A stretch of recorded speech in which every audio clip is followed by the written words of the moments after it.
Rolex wearing, diamond ring wearing, kiss stealing, wheeling dealing, limousine riding, jet flying, son of a gun, and I'm having a hard time holding these alligators. You're talking to the Rolex wearing, diamond ring wearing, kiss stealing, wheeling dealing, limo jet flying. We Rick flaring on it, flaring on it.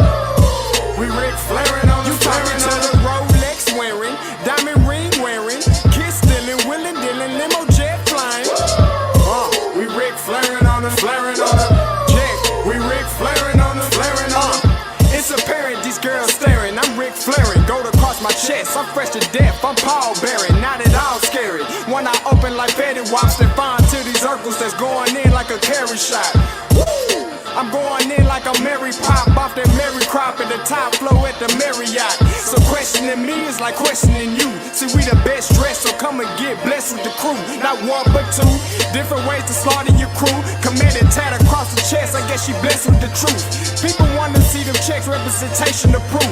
Living through my elders trying to resonate to the youth. But ain't nothing to get my flash on. Longevity is heavily embedded in my melanin. Layman terms, I last long. My grind repetitive, I'm smoother than real silk. Lyrical cash cow who can't cry over spilled milk. We in here. You're talking to the Rolex wearing, diamond ring wearing, kiss stealing, wheeling dealing, limo jet flying. We Rick flaring on it, flaring on it. We Rick flaring on it. You talking to the Rolex wearing, diamond ring wearing, kiss stealing, wheeling dealing, limo jet flying. We Rick flaring on it, flaring on it. We Rick flaring on it, flaring on it. This ain't no normal situation, this preparation with greatness. Industry full of fakeness is really up for the taking. See, life is what happened to you, more so how you take it. Don't get stripped of your knowledge and mentally leave you naked. I like to live otherwise. I'm sorry that I'm fresh to death. I put the polo and apologize. See, black son, we ain't nothing like the mother guys. Quit to socialize, we organize, then we mobilize. Off the deep end like a scuba diver. And no confusion, just keep it pushing like Uber drivers. Business fresh just like a supervisor in a Gucci visor. Can't find a smoother rhymer. You're talking to the Rolex wearing, diamond ring wearing, kiss stealing, wheeling dealing, limo jet flying. We Rick flaring on it, flaring on it. We Rick flaring on it. You talking to the Rolex wearing, diamond ring wearing, kiss stealing, wheeling dealing, limo jet flying. We Rick flaring on it, flaring on it. We Rick flaring on it, flaring on it.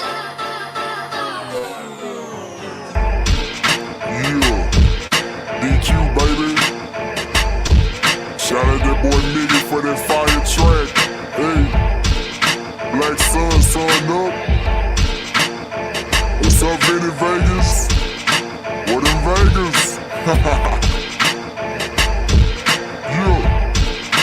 Shout out Pharaoh's Kids. D-Phase. Yeah. Bubba C. Yeah. Rick flaring on him. Rick flaring on him. Rick flaring on him. Rick flaring, sun up, baby.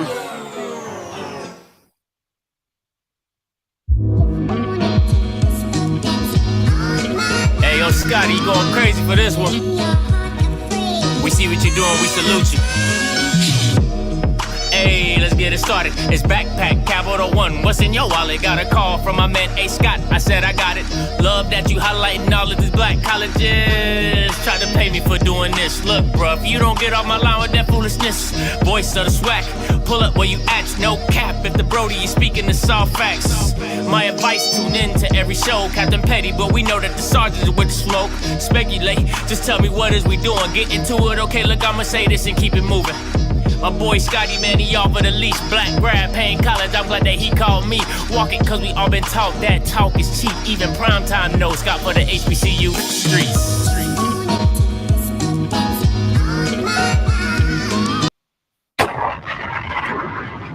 What is going on, everybody? Shout out to all you guys who was at the game, all right, for the Jack State game, for probably the last Southern Heritage Classic that's going to go down, supposedly, all right? We don't know for officially if it's done or is not done, but You know what I'm saying?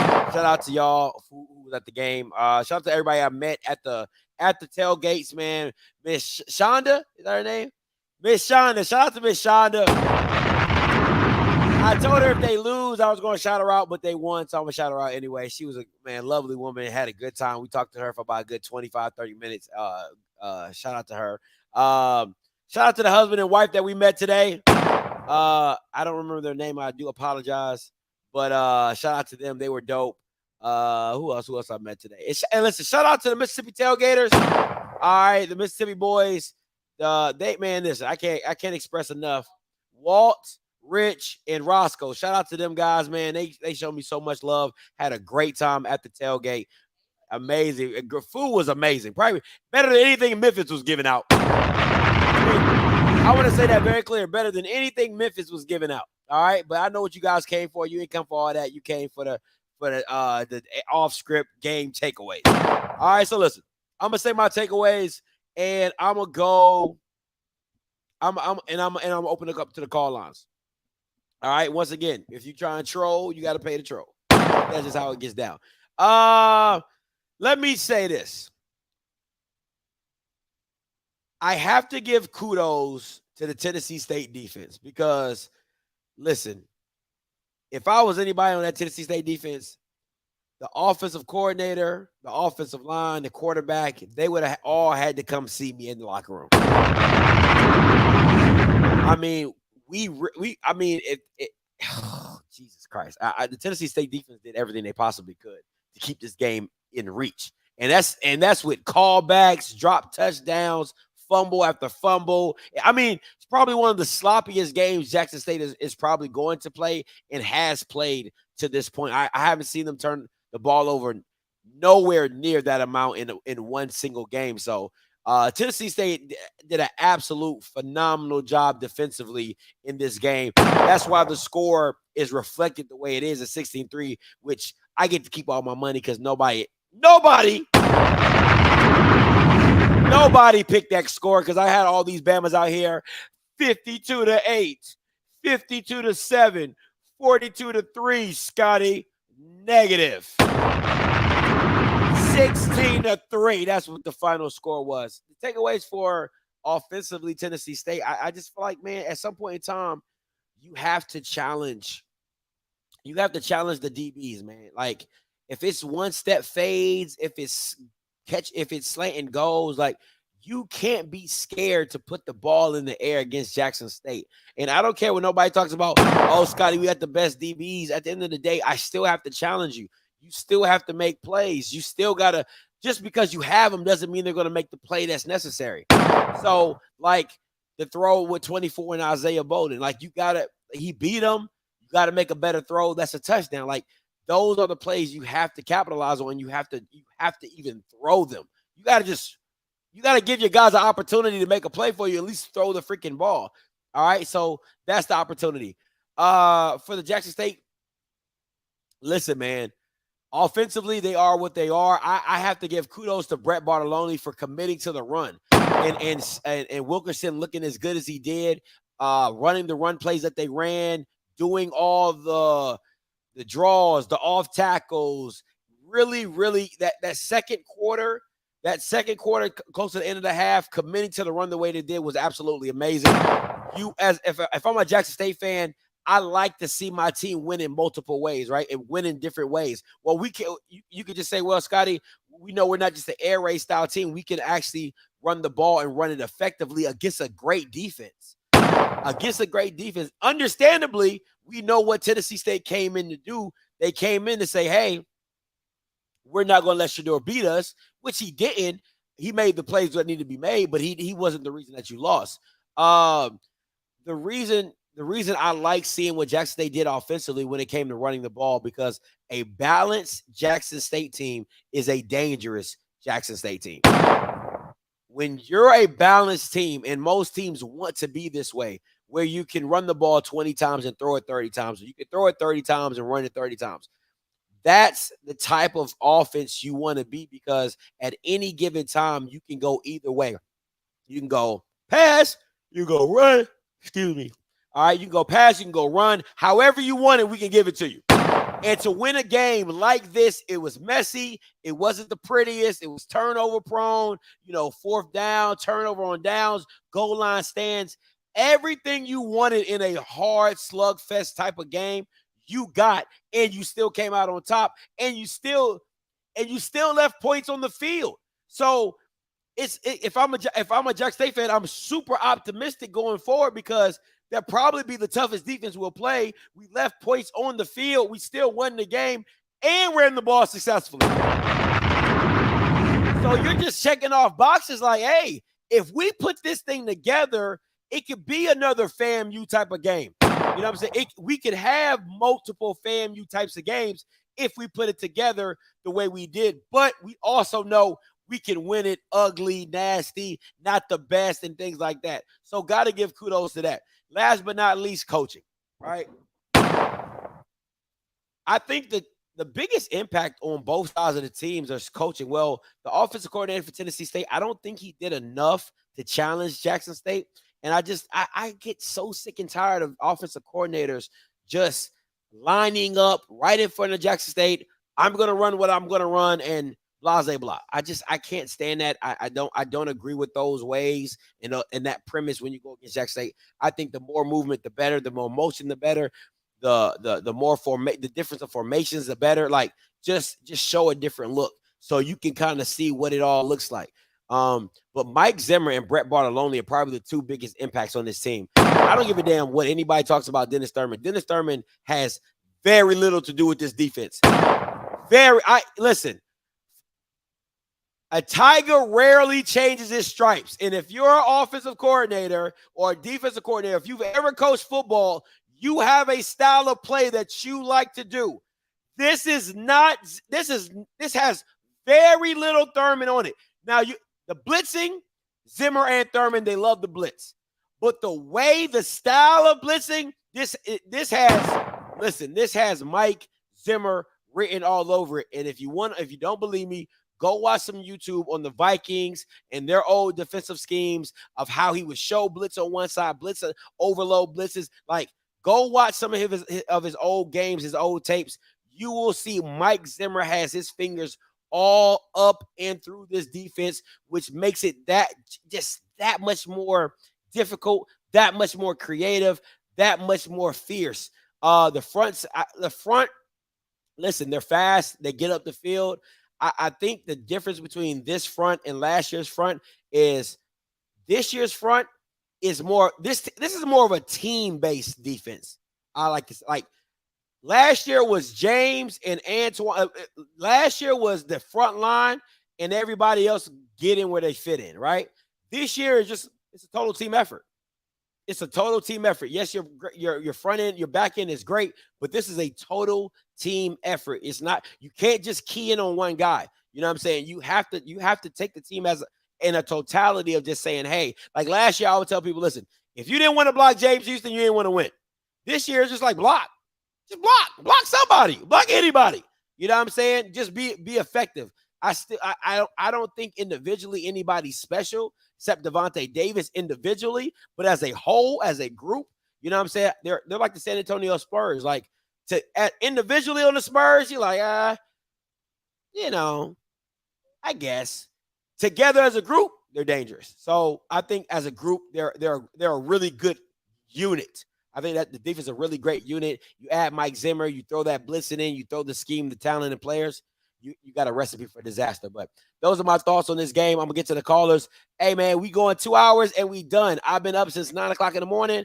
Yeah, we ain't doing that. All right, so I'm going to get in where I fit in. 8070 coming to you. Hey, what's up, man? I just think that this is the type of game that they needed. You know what I mean? Every team throughout a season goes through a game that defines them, that, you know what I mean, makes them look back and, you know what I mean, check themselves pretty much. You know what I mean? They came in riding the high horse, and it was a great game. Absolutely. Against a great team. I like what you said. Like, this was a gut check game. Like, you're absolutely right, because Tennessee State was not scared. Tennessee State came in defensively. They came in not scared. Listen, we like I said, Eastern Washington really prepared them well for this game. So, they came in like, listen, man, we them guys too. You know what I'm saying? And you know, the disrespect that a lot of Jackson State fans showed to Tennessee State's defense, they showed up and showed out. A lot of turnovers, a lot of hard hitting. That listen, man, I'm so sorry. Whoever called that targeting call has to get fired. He has to get. I have never seen a better form tackle in my life on the quarterback. It was probably the best tackle. Exactly. I was like, you're taught to play and tackle like this from Pee Wee football, bro. Listen, and now you're telling me targeting. That's the best tackle I've ever seen on Shedeur ever. Like, it's so hard to get him down. That was the best tackle one I've ever seen somebody get on Shedeur. And then two, the best form tackle I've ever seen in a sack. And that's called targeting. I don't even know what football is anymore, but go ahead. I'm sorry. Go ahead. No, that's all I had. It was a great game. It was a great gut check. They needed a grind out game like this. And it just shows that they can run the ball if the passing game is not clicking. Yeah. And listen, that's an aspect. Once again, that's another aspect that you got to add. Thanks for the call, man. Listen, if you're a defensive coordinator, you're like, damn, that's another aspect I got to add on to what Jackson State is bringing. I know they got freaking 8 wide receivers. Now they can actually run the ball effectively. Oh, my God. So, but at the end of the day, you still have to pick and choose listen, it's very rare, right? So, I'm not going to say that because I got Jackson State fans. They're probably not in the chat, thank God. But I'm not going to say that because most of them Bama's don't know football. So I'm going to just keep that to myself. All right, 4144, you're live. Hey, what's going on, Scotty? This is Monty from Michigan. What's up, Monty? Talk to me. Hey, I gotta give credit to Eddie George. I think give him another year or two. Unfortunately, this is their last classic, but I think once he gets his recruiting together and he's getting together, his team, his first time coaching, I think Tennessee State gonna be all right. For Jackson State, we got to give them credit, starting off on basically 2 travel games, as well as dealing with the water situation and everything. We'll see how it's going to look. This is them going 2-0 is definitely going to build up the excitement for them coming to the vet if they're going to have a home game this year with this water thing going on. Yeah, listen, that Grambling game and Jackson State game is going to be epic. I know Grambling won today. I don't want to talk too much about it because I'm gonna talk about it a lot this week. But that the vet's probably gonna be sold out easily. Oh yeah, you're gonna see homecoming numbers, But like I said, I gotta give them credit. This was a tough game. With all what they've been dealing with, for the past week, and as well as, like I said, Tennessee State. Unfortunately, this is the last classic. Maybe they can move Tennessee State, come down to Jackson or whatever. That'll be good as well. I think that's what Deion trying to push for. And, we got to give Deion credit for pulling out the Southern Heritage Classic because, like you said, and not even a ticker. I had the game on the stream and listened to you for the play-by-play. That was crazy. That was poor business. And so people, they blasted him for wanting to pull out, but you can see it was not the greatest production that it could have been, had they went with Black Star Network or something, or HBCU, League Pass or whatever. Man, listen, I can't. This right here, okay, how they be like, this is like your fork in the road moment. This should be fork in the road moment for Black people in general. HBCU alums, Black football supporters. Like, this should never happen again. Like, you're talking about an epic game, probably two of the top teams going against each other. You're having a production done, and let me just break this down. There was not one commercial for either school. That was the most disrespectful part. You didn't promote either school other than the game. So there wasn't how like when you're watching Oregon or the Pac-12, they'll show the white little kids walking around campus and, people taking little photo shots in the lab rooms and stuff. None of that. It was none of that on the commercial for Tennessee State, or they didn't show the band commercial, nothing, no promotion of the schools, right? Then you're watching a game. Everybody's trying to find how to watch this game. People watching on Facebook, people watching on YouTube, and you got no ticker, you had no comment, you had no announcers, you had no time. I mean, you had no time. People are guessing with the time, and you still have people watching a product. That just shows you black people, you can give black people the bare minimum, and they still gonna show up and show out.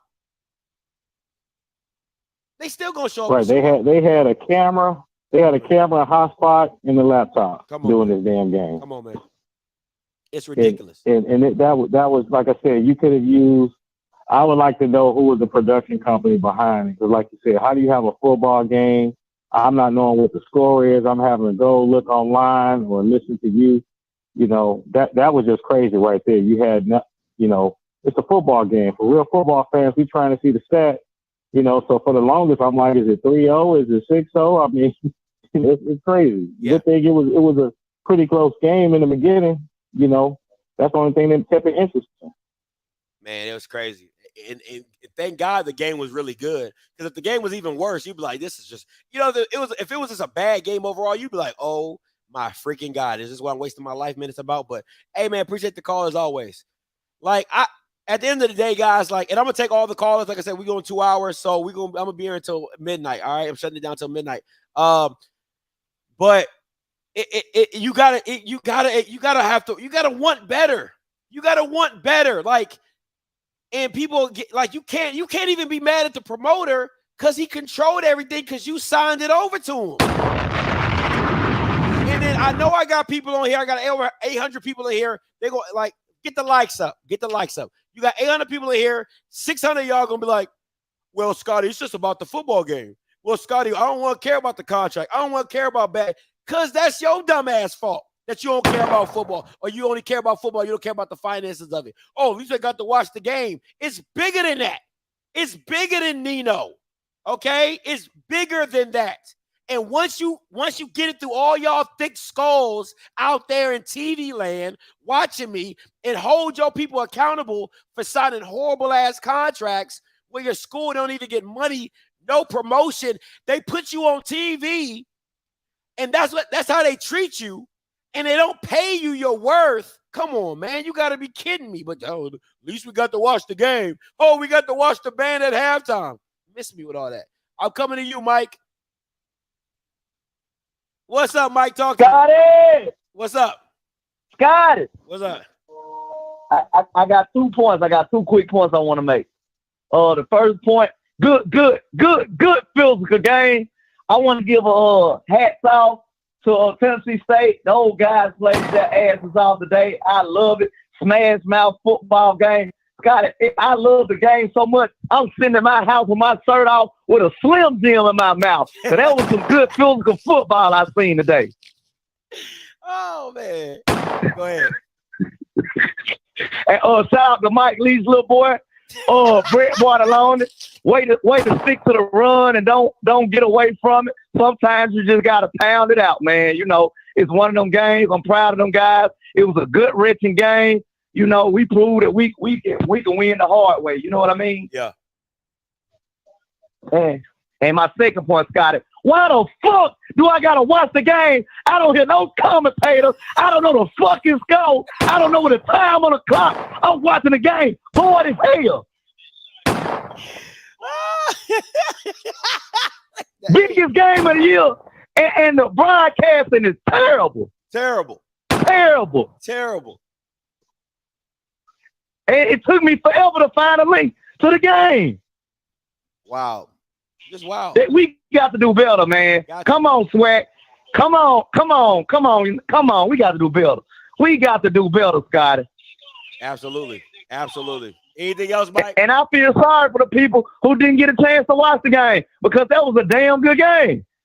It was. But that's all I got for you today, Scott. I'm about to smoke my celebratory cigar and pour me up a shot. All right, I'll see you on Wednesday. Happy birthday, though. All right, boy. Hey, this for my boy Mike. That's for my boy Mike.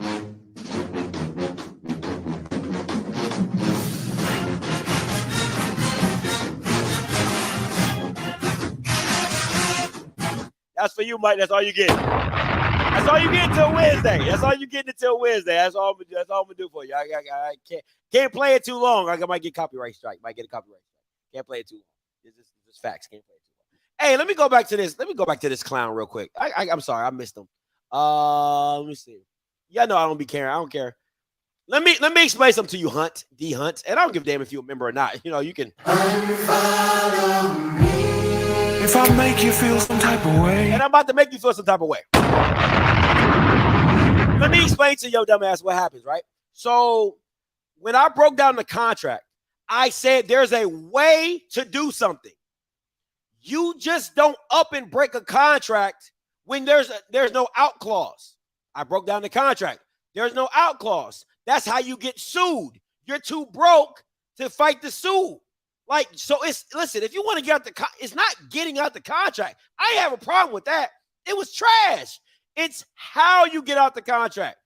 You should have never won, should have scheduled another game on the same day you're still in the Southern Heritage. That's one. Two, you should have went behind closed doors with the company and say, hey, man, listen, this ain't beneficial for us. We try and get up out this thing. That's what I said. So if you're going to use my words, use it correctly. I said I didn't have a problem with you getting out the contract.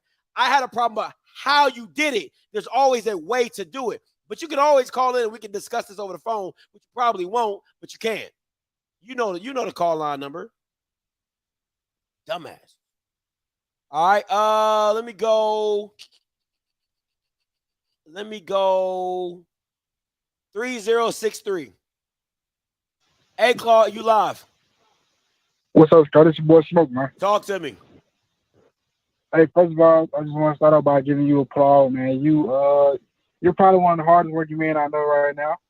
You gave us your take of a sports game day, college game day type scenario. You gave us a pregame show last night, pregame show today, live stream, and you got us a postgame show. I just want to give you applause right now, bro. That's hard work right there. Oh, thanks, Smoke. I appreciate that, man. I appreciate you. A couple points I want to make.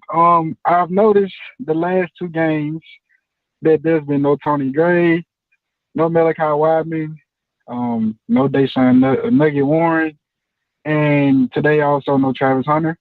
I'm not sure if you know any, you got your inside takes. I'm not sure if you know anything about, those players or why they're not playing. I did know Malachi Wideman did travel with the team today, but he did not play. I've seen no sign of Tony Gray at all. Travis Hunter, of course, he was kind of iffy, Yeah. And Nugget, I'm guessing. I'm not sure, Scott. Honestly, I don't know. Listen, I'm gonna tell you this. A lot of guys I don't know the situation. Malachi Wideman, if somebody told me it was an academic issue, then somebody told me it was an academic issue. So like he dropped on the depth chart. I don't know. Malachi Wideman's still a dog. But this is the thing. Deion's right, bro. Like everybody's spot's up for promotion other than Shedeur. That it just is what it is. Everybody's spot is good to go. Other than Shedeur and Travis. Travis, you can't bitch Travis. Why? Because he's the number one player. You can't do that. And then two, you can't bitch Shedeur because it's his son. You know what I'm saying? Shedeur is good. I'm not taking nothing away from him. But I got over 900 people in here. I'm gonna say the same thing I said. I told Nugget to leave. I told Nuggets representation that he should not be at Jackson State this year. He should have jumped in the portal last year because he is not a priority and they're messing up his draft stock.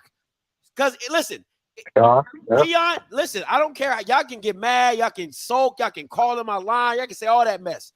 He is messing up that young man's draft stock. And Nugget needs to leave so he can be a team's priority. It's like when you're dating a girl, if you're dating a girl, right, and you're not treating her right, you got other girls or whatever, when that girl leaves and gets somebody and goes with somebody who wants her and marries her, that's good for her. There's nothing wrong against Jackson State. They got so much talent. He don't need to be there. He needs to leave. Right. And if I was Nugget, I'm in the portal. Like, I'm dipping. Like, you're not helping. When he came, his joint was to get to the league. You're not going to get to the league on the bench. You're not. You're not. Not going to happen. It's not going to happen. So At the end of the day, if he wants to stay, that's on him. If he wants to deal with this, that's on him.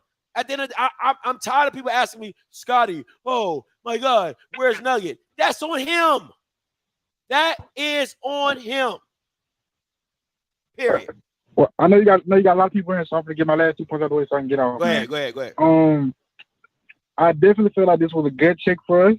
I think this is probably the most sloppiest game we've played in South Carolina State.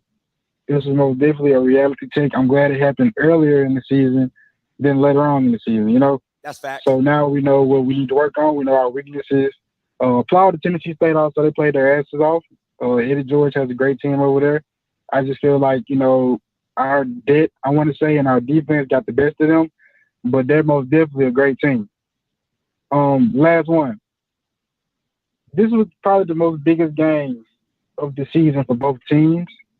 Probably because this was the last one and all of the things that built up towards the game, you know, us pulling out the suit, like the loss, everything. How do you not broadcast this game on a national televised TV station? Crazy. I saw multiple guys. I watched Valley get their ass kicked today on ESPN Plus. Bro, don't even let me get I on watched that game. FAMU and Albany State play on Woozoo today. How was this game, the biggest game of today, not broadcast on any televised, national televised TV station? Dog, That's all I'm gonna say. It's all. Appreciate the call, though, Smoke, but it's all due to the promoter. He controlled Right. the rights of it. That's what happens when you sign your rights away, man. You don't control it. You don't control the content. The promoter said we're not doing it. He's doing it his way, and that's what it is. Sad, man. Thanks for the call, man. Hey, no problem, Smoke. And it's so sad, bro. It's so sad to see. And D Hunt, if you still on here, drop your last 4 when you call in. Since you got all that, since you got so much energy, you got all that energy. I need to hear it. Let me see. I'm gonna go Coach Green real quick. I gotta get him out early because I'm gonna be here over 2 hours if I get him late. So, what's up, Coach? What up, Green? Scotty, man? What's up? Man, I would say that was a good adjustment by Tennessee defense And what for how they adjustment came was that? into this game. Of not letting Shador be the one that beat him. Uh-huh. Hello? Yeah, go ahead.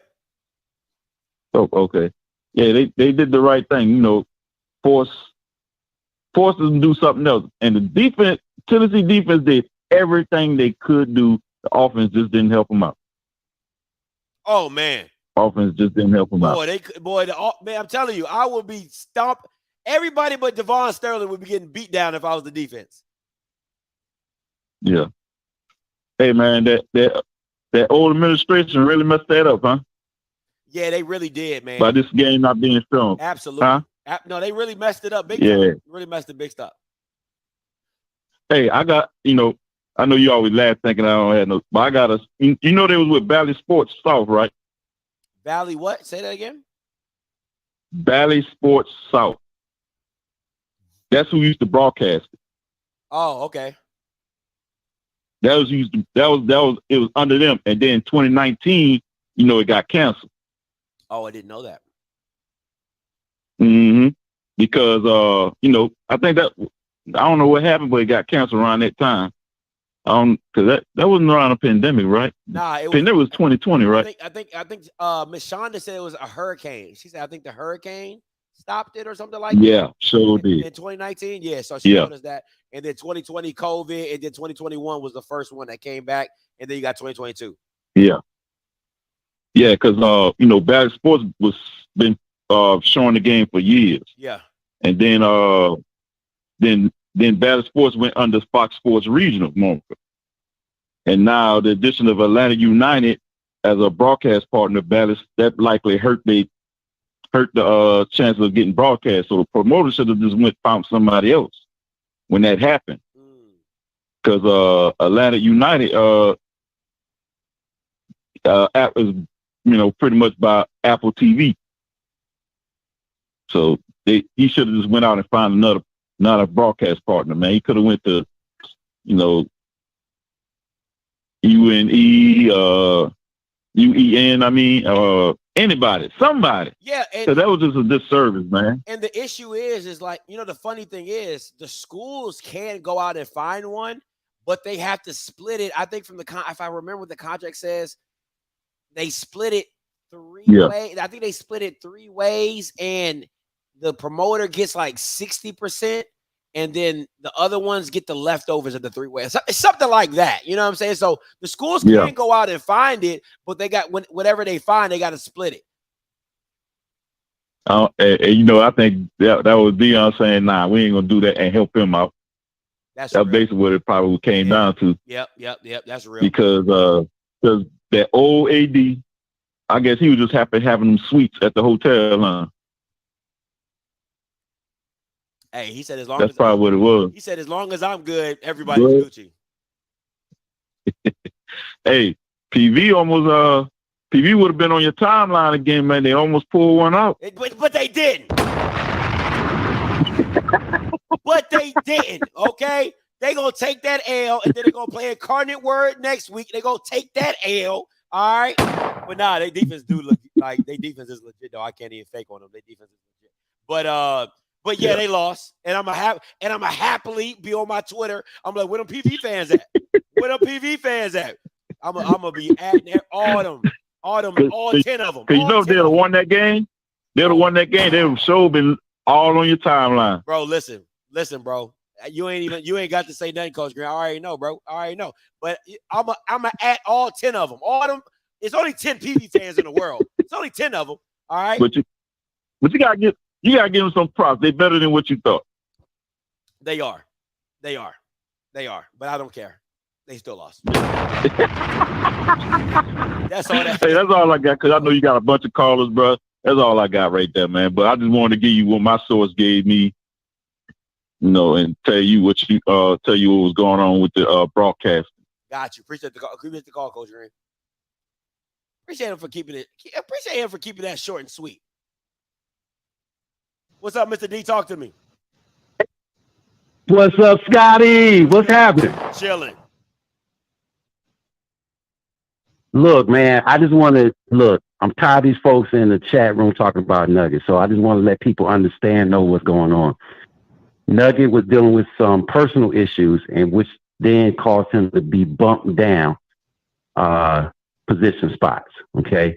So I met with him last weekend, met with him today, and he's fighting his way back. So all those people that's hating on whatever, he's fighting his way back. The young man is back on track, and he's fighting his way back to his position. So I just want to put that out there and tell him that he's in a great spot. I don't know if it's changing now, maybe the best move for him, but he's moving himself back up, and I'm proud of him. So I just want to put that out there, okay? No problem, Mr. D. And also, I have a sighting. Yeah, I just want to say this. Mr. Campbell, I hope you're okay with thick 52 and thick 49. We had to take a break this weekend. So we'll holler at you later, okay? All right, Mr. D. Appreciate it.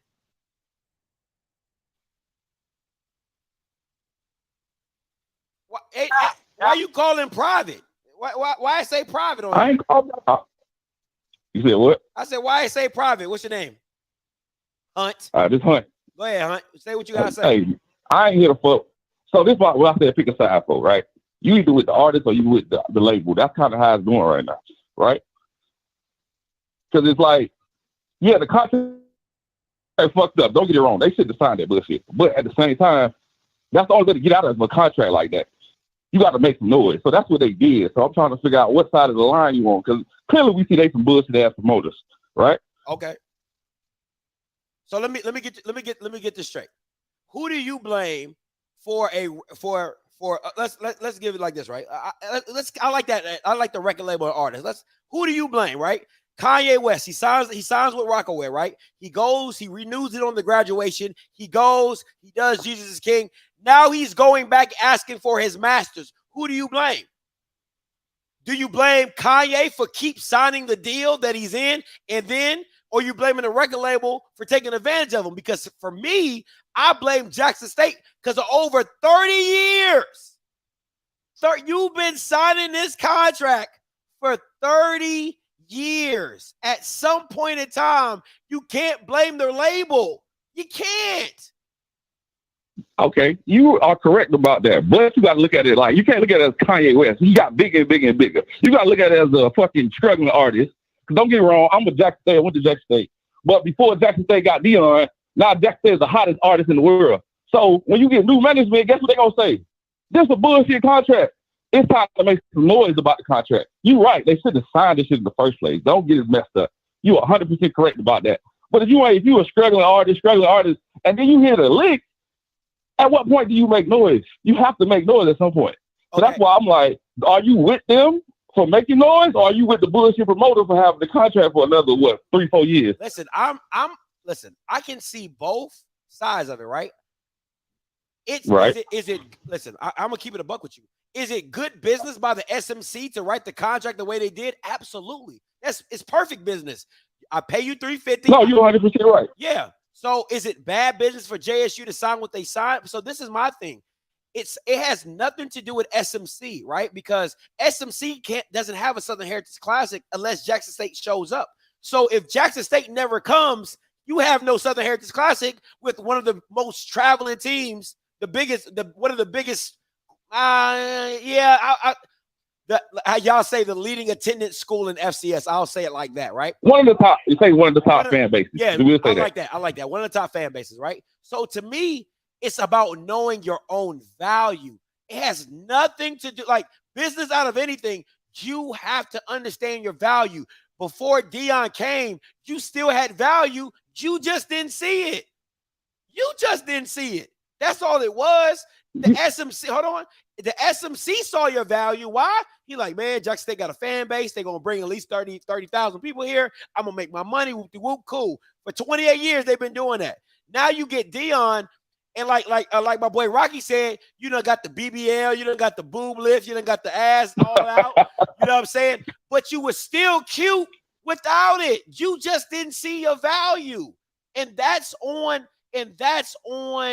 the school. That has nothing to do with SMC. So it's not about who. Yeah, but go ahead. Okay, go ahead. My bad. No, you good. Go ahead. Finish your point. So I was gonna say, okay, you're right. You're 100%. We got the BBL, we got the titties, we got the whole nine. But if I was your boyfriend, you think I'm gonna let you out the house at that point? No, I need to be up under you. So they not letting Jackson State out that contract. So only thing you really can do is like, hey, let me make some noise about this shit. Like, I'm the hottest thing in the world. I gotta make some noise. I gotta you to get out of that contract, or just not show up. Because we can't have, you right, you can't have fucking, we watched the fucking Pop Warner broadcast today. Man, that's a good example. That's bullshit on the promoter's part. Come on, bro. Like, come on, you got to say that's bullshit. No, you're right. No, but once again, like for me, I always look at it as like, I'm gonna give you 100% real talk, real, like listen very close. This is my life, right? When I was signing my contract with Urban Edge Network, right? I didn't know what to ask for. I didn't. You know who I called up? I called up Mr. Campbell. I called up Mr. D. I called up guys that I knew understood contracts and understood my value and helped me negotiate my contract with Urban Edge Network. Because if I went in there, I wouldn't know what to ask for. I'd probably be like, yo, give me a new laptop. They were like, hell yeah, we get you a new laptop. You good? Like, you know what I'm saying? They were like, hey. And every year they would give me a new laptop, and I'm still out here broke. You know what I'm saying? That's why I put a lot of onus on the school, because you have the legal team, you have the alumni, you have a lot of people already in your circle that could have put you in a better position in the contract over 28 years. Every time you renewed it, you just kept taking the same crumbs. All they kept doing was adding a little bit more money to make you happy. You know what I'm saying? From 15 years ago, you probably could have asked for all expenses paid. You get what I'm saying? So that's why I blame a lot on the school. Listen, at the end of the day, Hunt, I'm going to say this to you. I don't have a problem with you getting out the deal. I don't. You needed to.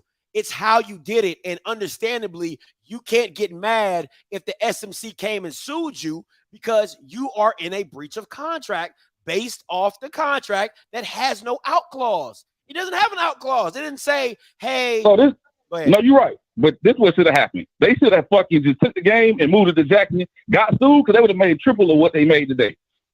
That's really what should have happened. But think about like it. if you're gonna be a big Go ahead. Huh? Go ahead. No, go ahead. Now I'm saying if you're gonna be a big boss about it, if y'all they gonna boss up like they did when they made the noise. They should have just took the game, took it to Alabama, took it to somewhere else, made triple that, and paid the people their little peanuts or whatever the fuck they was gonna make. But that's really how you do it. Listen, let me. You have to strong arm sometimes. These contracts, you're right. The contract's fucked up. And as Black alumni, we gotta use our. We're in college. Somebody taking pre-law. Like we should have had come on. Like you can't tell me you got pre-law students and nobody's looking at contracts. Jackson State. Everybody got to stop with these bullshit contracts. You're 100% correct about that. But at the end of the day, when new eyes come in, it was like, oh, that's fucked up. It's time to make it. It's time to make a change, bro. That's the only thing I was saying about it. So let me say this, and I'm gonna let you go. And I appreciate you calling in because a lot of people just live in the chat, so I appreciate you calling in. But this is my thing, right? If I'm the SMC.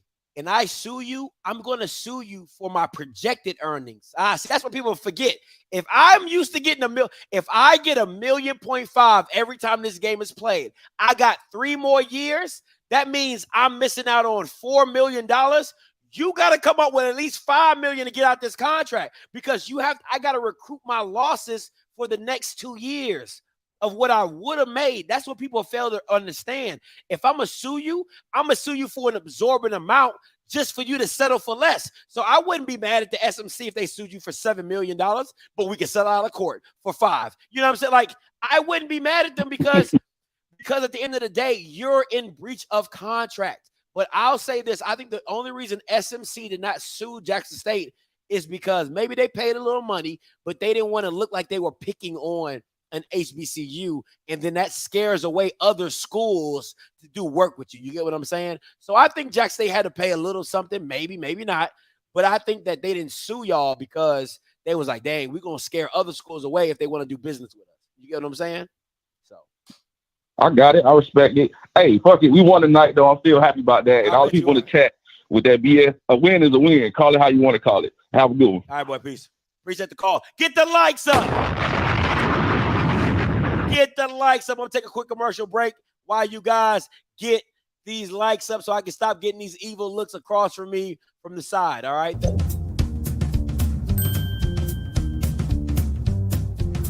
Get your pickup orders at the same time as your prescriptions at Walgreens.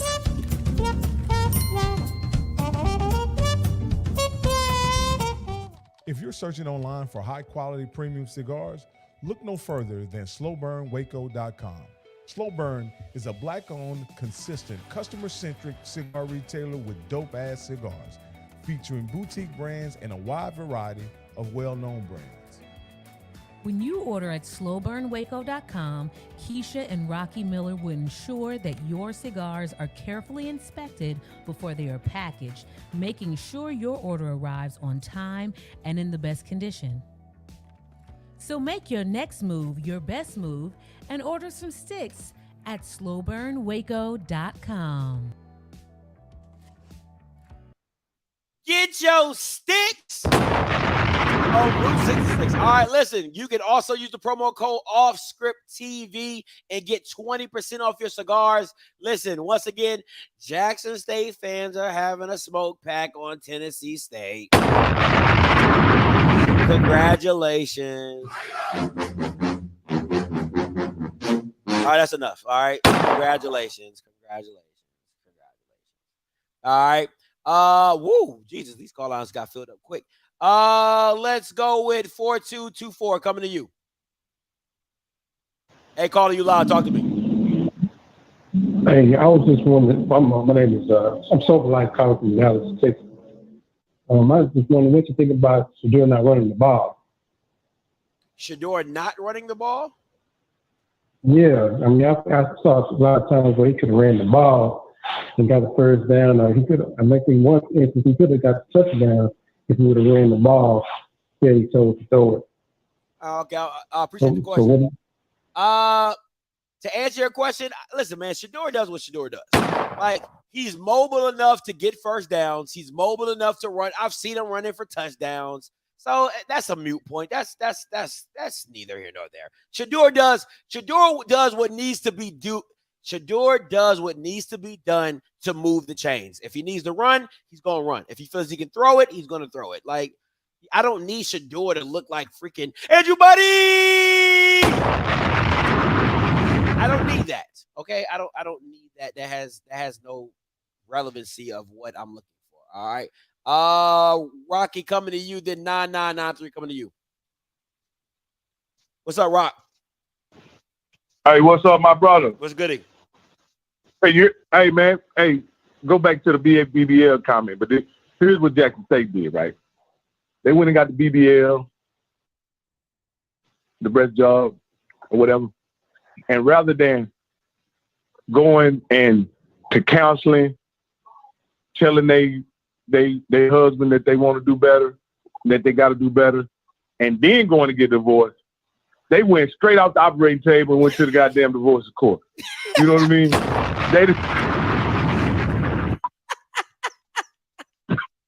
You know what I'm saying? Like, they didn't even have no conversation with their husband. No counseling. They didn't do none of that.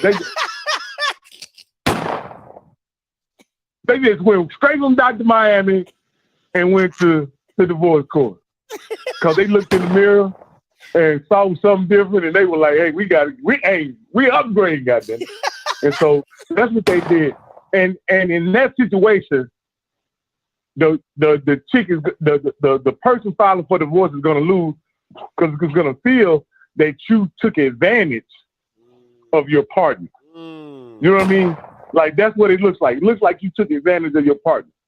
Cause when you was a six, they was buying all the Post Toasties, the fruit, the Pop-Tarts, the bacon, the pork chops, and all that. They was buying all of it, and you was happy with it. You went and got a BBL, and now you want filet mignon and shrimp and lobster. You know what I mean?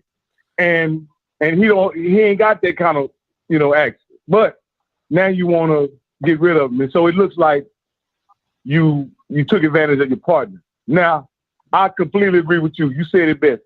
There's a way to do everything, and this one, your leverage was clear, and you could have went behind closed doors and flexed that leverage and got something done.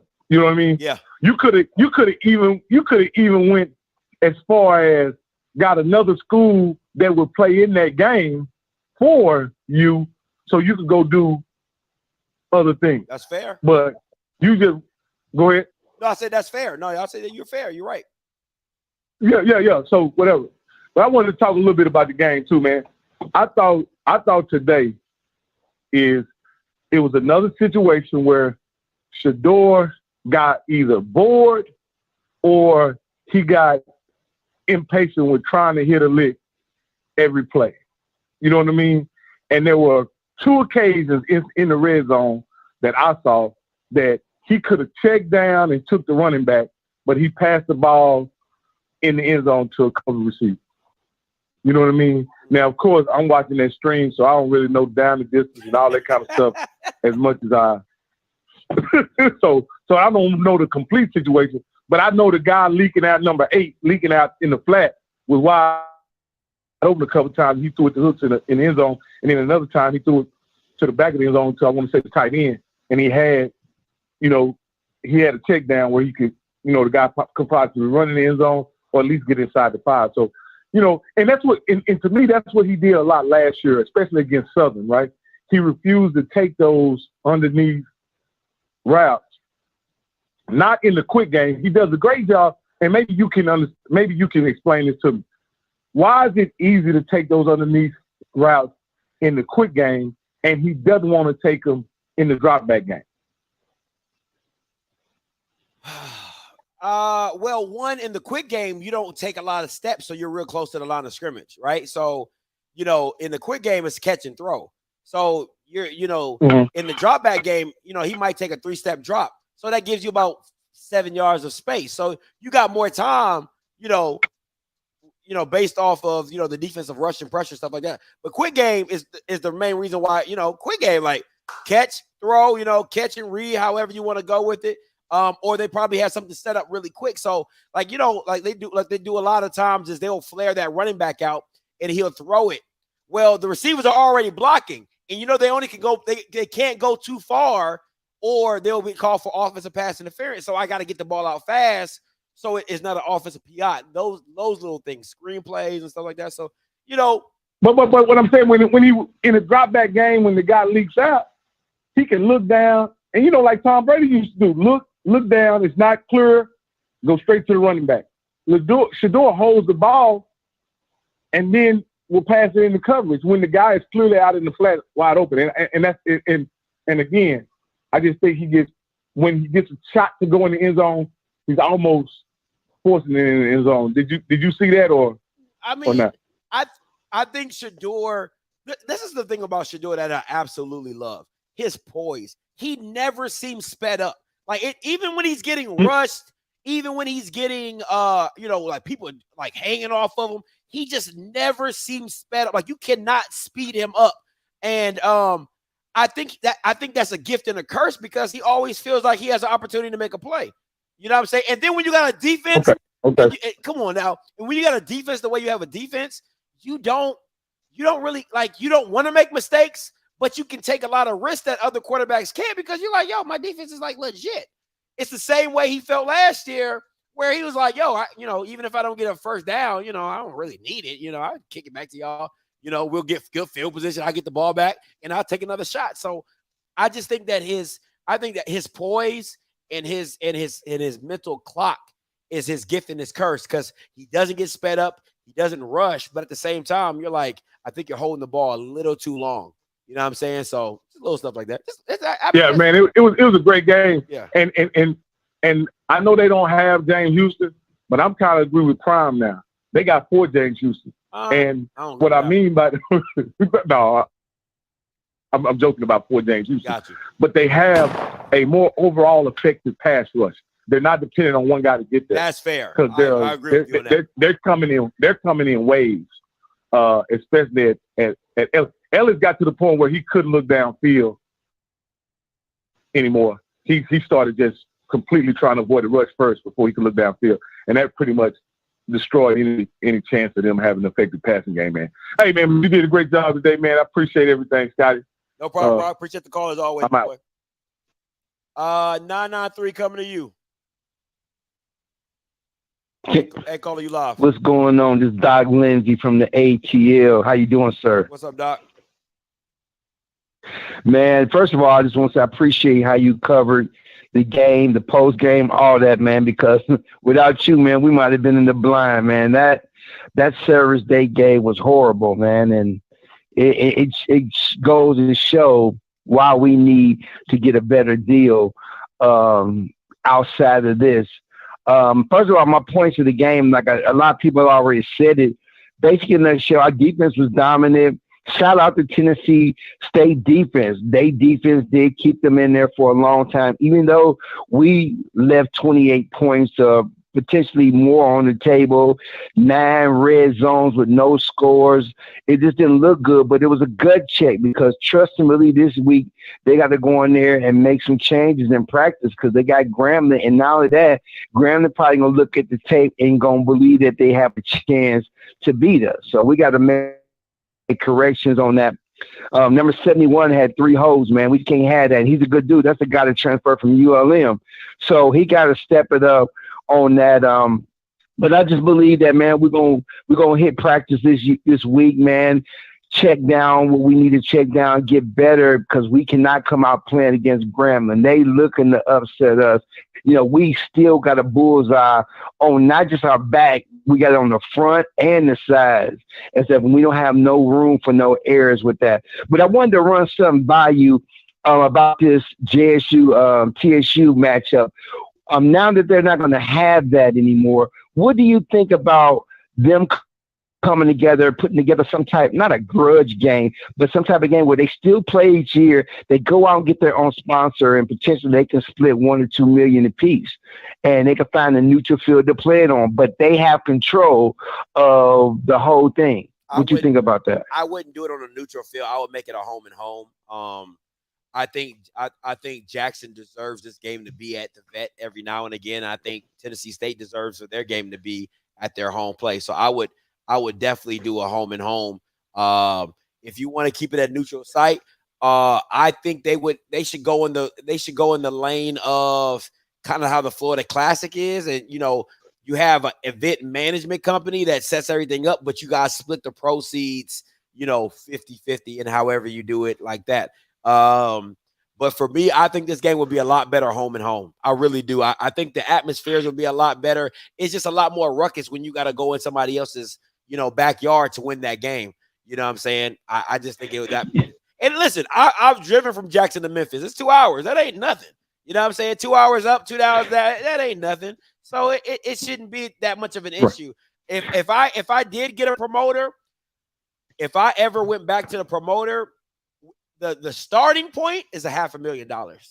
The starting point, and that's all expenses paid plus. So, like, if we ain't talking about $500,000 for both schools with all expenses paid, we ain't talking about nothing. Because, ULM is paying Jack State $350.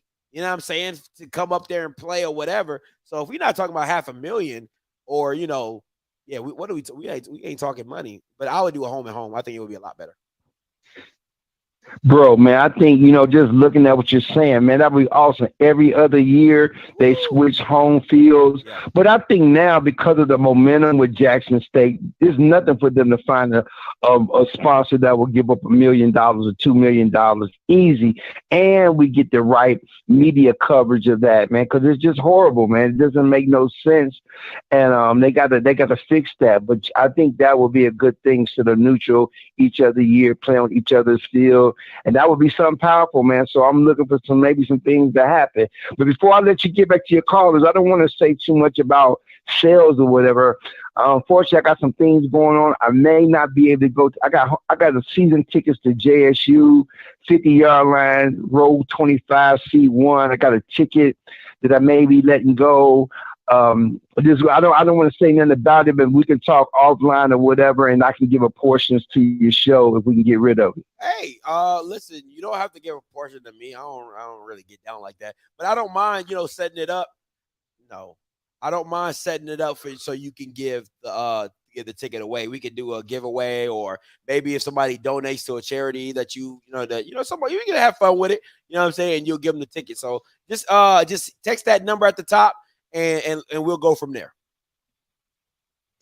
All right, my man. Appreciate you, man. Keep up the great work. No problem, Doc. You take it easy, man.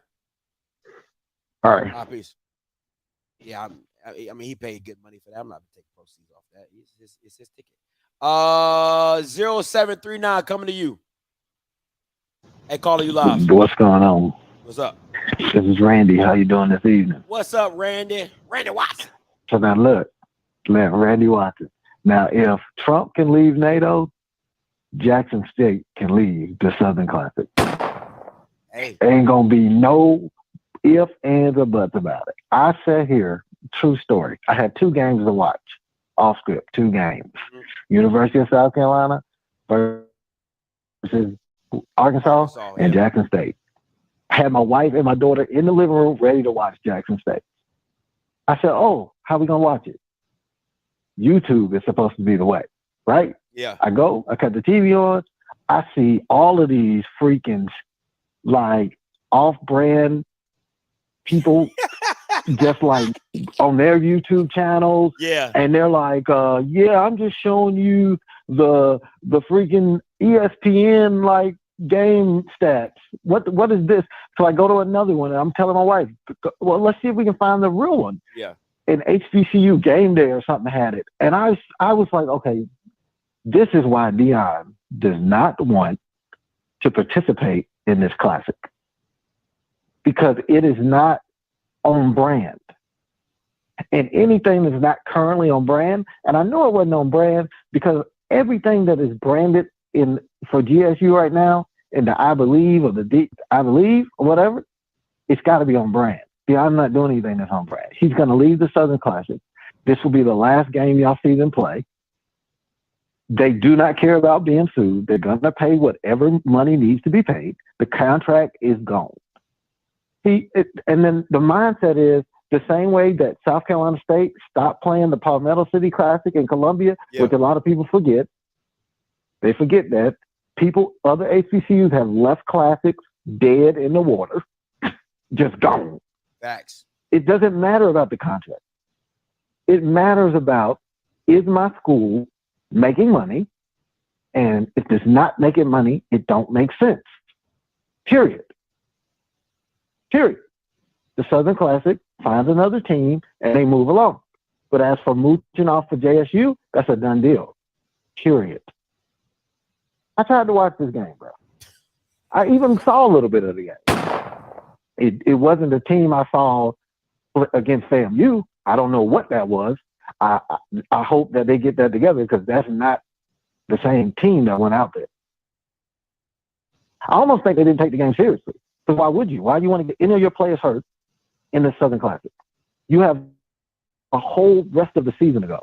Yeah. You don't even want to be there. You don't want your players on the field. You don't want to be in this classic. But you're fulfilling whatever you need to fulfill because you're not going to be there in 2024. It's a done deal. Southern Classic can go cry, dry their eyes.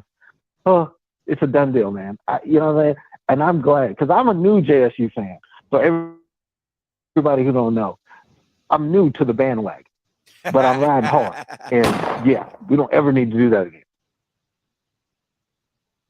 Never need to do it. Yeah, I don't. And I know I'm ranting, but I mean, I respect it. You know, I think you're not going to see it again. And listen, I got to call a spade a spade. You know why Deion don't want to be there? It's because his contract, he gets percentage of sales at home games. And if you taking my home games away, you messing with my money. Exactly. You messing with his money. So at the end of the day, Deion don't make money from the network contracts. Deion don't make money for, promote. He don't make money. He makes money off the ticket sales at the home games. If you're taking away my home games, you messing with my money. All right? It's that simple. So, of course, Deion wants as many home games as possible because they bringing in $1.52 million a home game. I get some of that moolah. Exactly. Come on, man. It's simple. I need it. Simple. You need it. I need my You got to have it. And what does that say to your players if you just keep going to these classics that are, first of all, I'm flabbergasted that you need some type of, what do they call the guy? Like you throwing a party? What do they do? What is a promoter in 2022? Are you what? What are you talking about? Huh? What money are you getting? I'm confused. We're splitting it between a school and a school, and you talking about, hey, I'm over here. I sold some tickets. Man, you better. I'll be getting upset. Like, what are you talking about? Promoter? That's sick, bro. That's sick. And I'm from South Carolina. We don't do that. No. That's a no-go, man. It's just a no-go. Like, it doesn't make sense. What school is doing this? I graduated from the University of South Carolina. I went to Benedict before. There's no school doing this. A promoter? Who is this person? Who is he? Or who is she? Yeah, that's a great question. That's a great question. I want to know, do PWIs do classics? That's a great question. I mean, I know they call. They do not. I know they call them like the West Virginia and Pitt was like the backyard brawl. I don't know if I don't know if they do classics, but they do have names for certain games. But hey, man, appreciate the call. So this is what we have. So yes, you have the Palmettos. Like we rival. We have a rival school. Like the University of South Carolina has Clemson. That's their rival school. Yeah. At the end of that game, somebody is going to claim the state of South Carolina. But there's no. We're not in their conference. They're in the ACC. We're in the SEC. We save them to the last game of the season. It's always the last game. Never will be at the beginning. Why would you hurt a player when you still got an opportunity to win the national championship for Clemson? And South Carolina, we just try to do our thing. Yeah, you're gonna be last. You know what I'm saying? Gotcha. You're gonna be on ABC. You won't be on ESPN. Don't look for it. You're just gonna be on regular TV. Like they really, put it to the basics. All right, man. Appreciate the call. But it is, Gotta let you go. You're rambling. Hey, so like the Red River Classic, right? The Red River Rivalry. That's what we call it. I would love to know how those financials break down for the University of Texas and Oklahoma. Like I really would, because that game is huge in the state of Texas. You know what I'm saying? It's huge. It's usually I think it's at the Cotton Bowl. You know what I'm saying? It's at a neutral site. I would love to see how those financials break down. I really would. I might have to do a FOIA request for that. I really would. Coach D, coming to you. Hey, caller, you live. Hey, what's going on? What's going on, Scotty? What's good? Talk to me.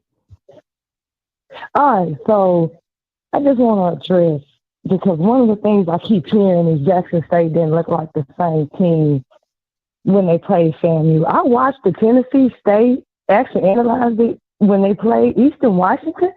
I didn't expect them to look the same way. I mean, Tennessee State had a really good team. They played Eastern Washington, and that quarterback for Eastern Washington was throwing that ball all over the place. Facts. Now, the only thing I would say that Eastern Washington had, they had more, the guys, their receivers were technical, which means they didn't make a lot of mistakes.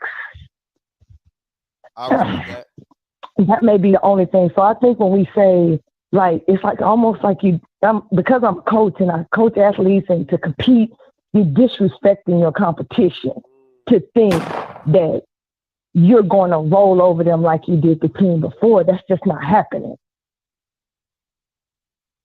I like that. So that's one thing. I like that, Coach. Can you hear me? Yeah, I like that, Coach. Okay. No, I like that a lot. Yeah, I mean, I tell my athletes all the time, you can't disrespect. I mean, that team prepared just like you all prepared. So, I mean, I thought they played a very good game. Jackson State, both teams. And one of the things also, I want to give a shout out to, because, I hadn't heard anybody say about the special teams. Special teams played well. I'm going to give a shout out to Alejandro Mata, because he did a very good job. I mean, you take what? I'm from Texas, so yeah. Yeah. We got to give a shout out to him, too, because at least 9 of those, was it 9 points that he had for the field goal? Yeah. Not the field goal. Yeah. So he had 3 kicks. Yeah, I want to give a shout out to him, because, he had 3 kicks. So that was a really good thing for him. And, I mean, basically, like I said, the game, it was a good game. But I don't know about you, but I felt like for this to be the second game, this felt like an end-of-the-year game. It did. I definitely. It did. I'm like, is the season over? It felt like a bowl game or something. I'm like, God, no. It had that type of intensity to it, to where you're waiting for the one big play to kind of break the game. You know what I'm saying? Which was the 27-yard touchdown pass that Shador threw. That was really the game over play. But no, you're absolutely right. It felt like. It felt like, a championship game, like, because that's the kind of style that it was going for. Nah, absolutely, I loved it. You're right. It was a great game, just absolutely great game. Yeah, and like I said, the football. It was a great game. Of course, the service was horrible, because I was like, well, what quarter is it? What is this? I didn't know what quarter it was when the game was ended. I said, it just ended it like this. So they can do better, and I know moving forward they will. But I just want to, another point. When I was looking at the game, and it's like, you got to know when your team needs you the most. It's like the fans for Jackson State, when they only jump up and wave a pom-pom when it's a touchdown or a good defensive play. Now, Coach D, I've been and I was mad. You got to know when your team needs you. I saw Cameron Stillman, he up there waving his hand like a rhythm, like he on the long jump pit. You know how they do at the World Games, and they wait for him to clap so he can get ready to do a long jump. That's too much. He shouldn't have to wave at y'all to get in the rhythm. Coach D, You got to support your team, man. You got to know when they need you. They need you. Oh. Listen. Okay. Coach D, I'm not going to say I've been saying this for the past year. I'm like, I've said I've been to these games. I've sat in these crowds. You only cheer when it's a touchdown or a big defensive play. That's it. You don't root on, you don't get loud on 3rd down. You don't get loud on 4th down. No. Like, I remember when I went to the Southern Heritage Classic last year, right? So when the team, and no lie, I said this a year ago. I said, I said that probably had to be the worst crowd I've ever seen. And people was like, "Oh, it was a lot of people." There's like, "Oh, it's a lot of people." I said, "But y'all didn't say nothing." This is how I know that HBCU fans aren't football fans, right? So the opposing team, Jackson State runs out. You know, you hear cheering from Jackson State. You don't hear nothing from Tennessee State. Tennessee State runs out. You hear cheering for Tennessee State. Jackson State don't do nothing. The bands come out. Tennessee State booing. Jackson State cheering. Tennessee State band come out. Jackson State booing. That's the only time you see the real interaction of the crowd is when the band plays. Other than that, they aren't. They're like a black comedy club. Have you ever been, like, I know you've been to a comedy club. If you go to a black comedy club, black people are really hard to please, right? You can say one joke, black people are like, ha ha, and they just stop because we want the next joke. White people laugh at everything. They be like, and he's not even said a joke yet. That's how black people root for their team. They be like, "Yay! Okay, where's the next big play? We want a big play." That is sickening. It's so sick. I've been saying that for the past. It is. Today it was really sickening because you can really see it. I mean, especially I think when Shane Hook was it when he fumbled the ball and had maybe 4 defenders on him and he fumbled it and the momentum shifted and I looked and when they put the camera on the stands, they just looking disgusted. I'm like, get the hell up. Cheer for these boys. They just kids. They need you. Yep. I shouldn't have to wave at you like I need your momentum to, go do a world record jump. Telling you. So, they got to do better. I mean, like you said, I watched a lot of games today, and I definitely didn't see that in the Texas Alabama game. So, absolutely. Yeah. Appreciate the call, Coach D, as always. Okay, well, thank you. My bad, Coach D. My bad, Coach D. I thought you couldn't hear me. That's why I hung up. 5531 coming to you. Hey, caller, you live. Hey, Scotty, how you doing? Scotty, how you doing? I'm doing good. What's your name? Where you calling from? This is KD giving you a call from Atlanta. I was calling in, man. I thought the game was excellent. I thought for the most part, man, it was a defensive showdown. I just couldn't really see like the coverages and stuff that Tennessee State was running. I wanted to see if you can kind of talk about that because I was wondering like, was the receivers not getting separation on Jackson State side, or was Shedeur just not throwing the ball, et cetera? I just wanted to see if you could talk about that a little bit since you went to the game.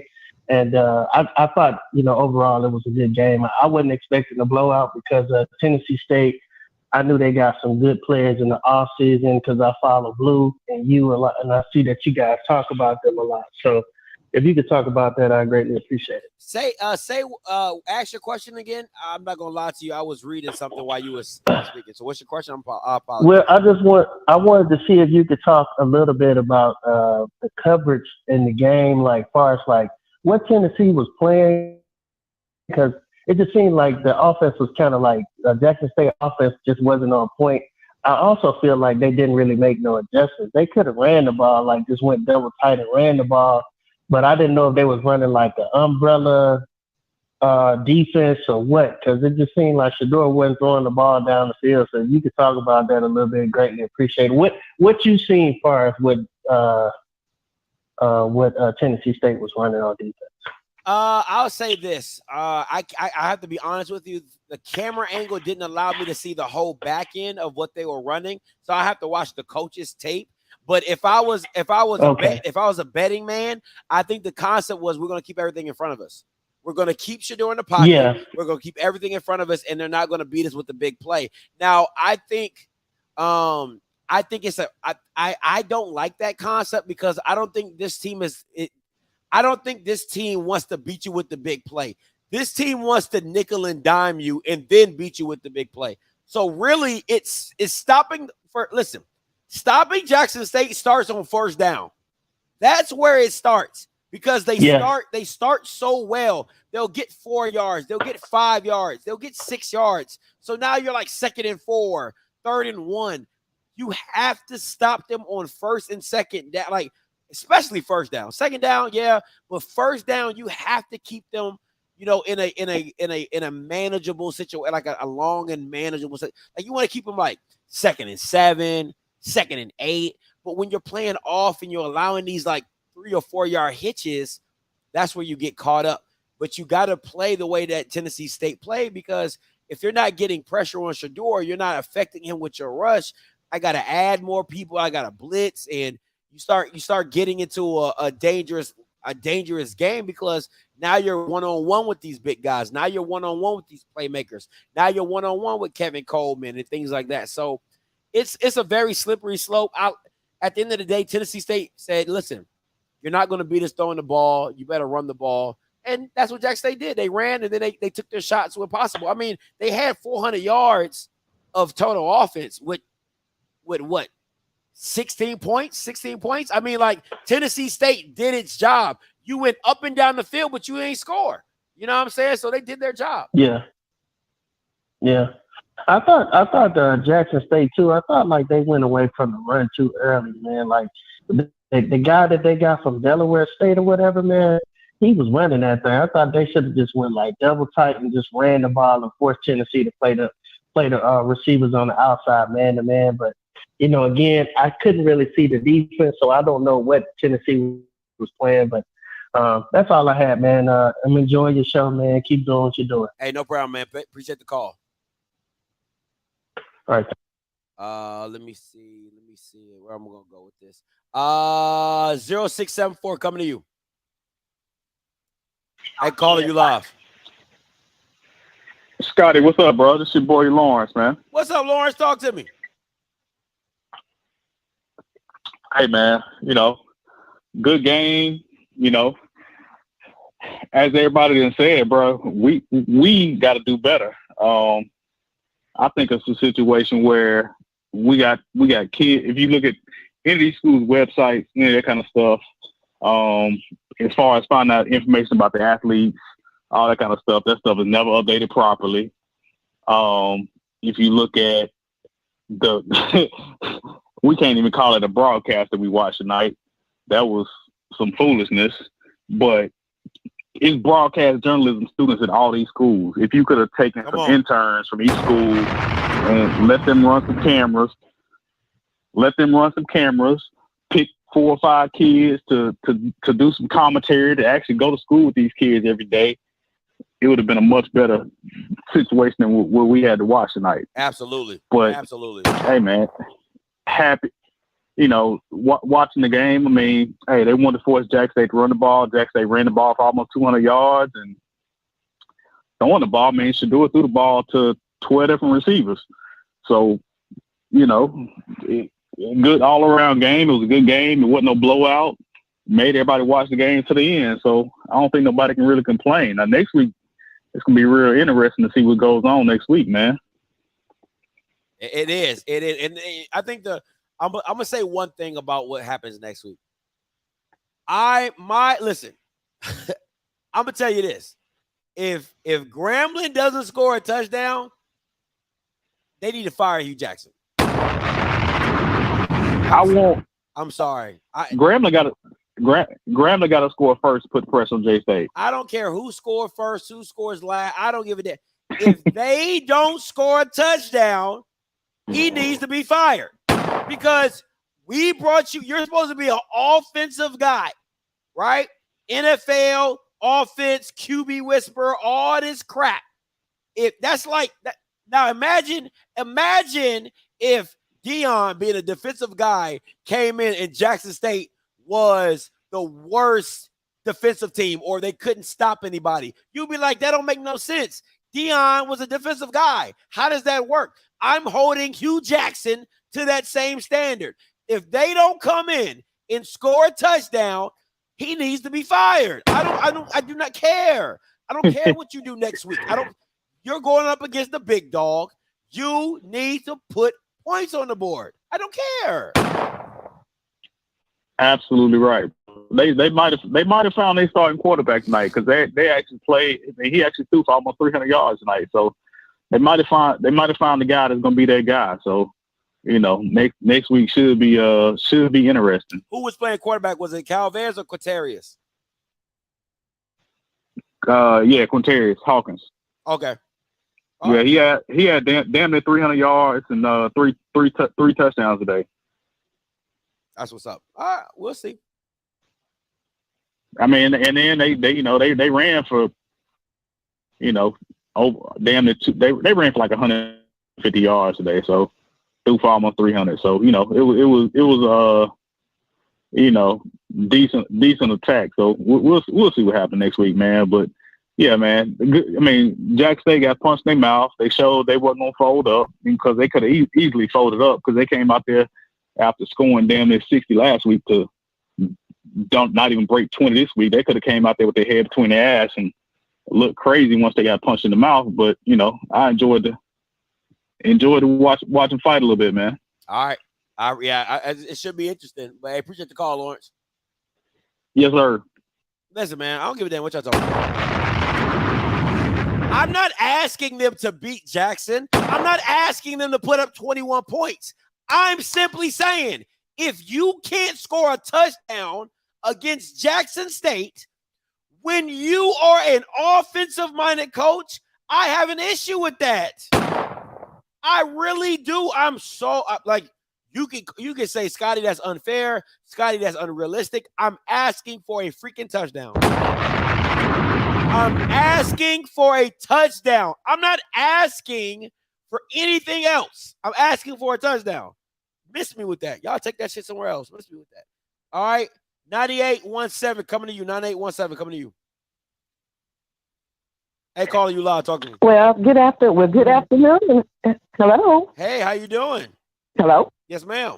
How are you doing, Offscript? First time caller. I'm so excited to be able to speak with you. Fairly recent listener also. My name is Tamala. I'm from Little Rock, Arkansas. JSU alumni, all of that. Love the fact that we got Dion and we're doing well and all this stuff, full supported to the head. So, but I do have an observation that I want to run by you, something that I just noticed. I think you have a very transparent podcast, and I would like to get your opinion on it. Yes, ma'am. Jackson State was running the ball really, really well tonight. I am of the belief that if something is working well for you, why abandon it? Okay.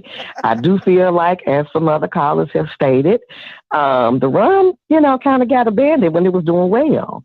All of a sudden, they went to this, this situation where Shedeur started, passing the ball a lot more often, some success, a lot of mistakes, different things like that. Some combinations wasn't working. To me, they never really went back to the run. So is it possible, do you think, that Dion made a call at some point in that game, even though the run was working, for Shedeur to do more of a pass game to pad his numbers and get his numbers up? You a first time calling, and you came in with some heat, didn't you? And guess what? Love Dion, love Shedeur, but we got to keep it real. He has a dual purpose here. You understand what I'm saying?